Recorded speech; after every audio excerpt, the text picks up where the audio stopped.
mbokk mi demal ci surat al araf alquran ubbil alquran nga xool ku la koy firil ndax mbir mi mbirum ñaari kër la mooy aljanna yàlla na yàlla bool ci waa aljanna wala safar yàlla nañ ci yàlla musal demal ci alquran nga ubbi nga dem ci surat al araf moom mooy numéro 7 boo jógee fatiha nga wàcc fatiha baqara ali imran muy ñaata muy ñett nga dem après nisa maida an'am après al araf numéro 7 nga ñëw ba ci aaya bi muy aaya 188 lu may wax alquran la mu ngi nii ubbil nga dem ci aaya 188 yàlla lu mu fay wax nga xool lu muy firi yàlla nee nañu gis nga yonent sallam moom la yàlla wàcc alquran yàlla ne ko waxal ni mënaluma sama bopp man Muhammad allahu akbar yonent sallam ne mënalul boppam dara subhanallah mënalul boppam njariñ wala lor allahu akbar lu dul lu yàlla namm subhanallah te nag nee na moom xamul sax luy ñëw suba xamul luy ñëw ëllëg lu dul lu ko yàlla xamal sallallahu alayhi wa sallam mu jot waxyu xamul avenir xamul lu làqu lu nëbbu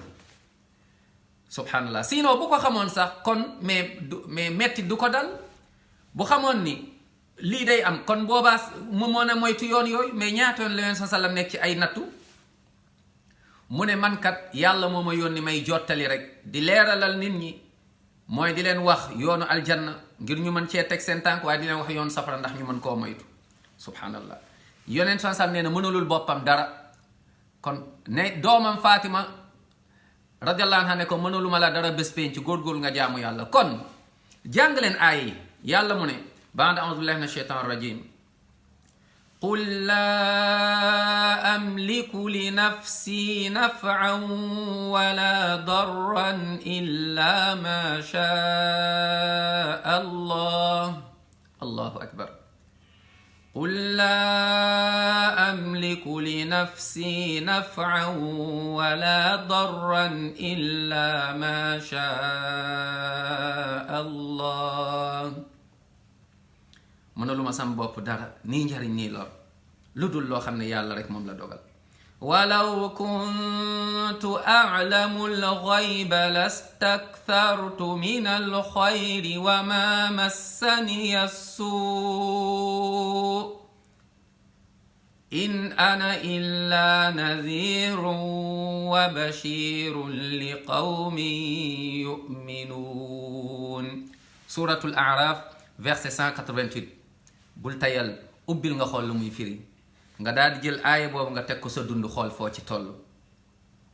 yowmal qiyaama benn sëriñ du fa mënal kenn dara bal sëriñ yi sax dañuy nekk ci ay problème ay situation ku ci nekk sa bopp ngay tal bés pénc bàmmeel benn sëriñ du la fa fekk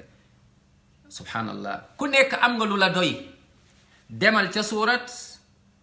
subhanallah al isra demal ca suratul isra deuxième feuille bi wala boog boo tourné page bi nga xool ci suuf yowmal qiyaama ku nekk sa bopp sa bopp naam lu tubaab bi di wax naan chacun pour soi mooy bés pénc yàlla na yàlla may ñu mujj bu rafet dugal ñu aljanna tubaab bi dañoo juum ci benn kàddu dañ naan qui vivra verra waaye nag déedéet qui mourra verra ku nekk boo deewee di nga gis yàlla na yàlla dugal ñu aljanna yërëm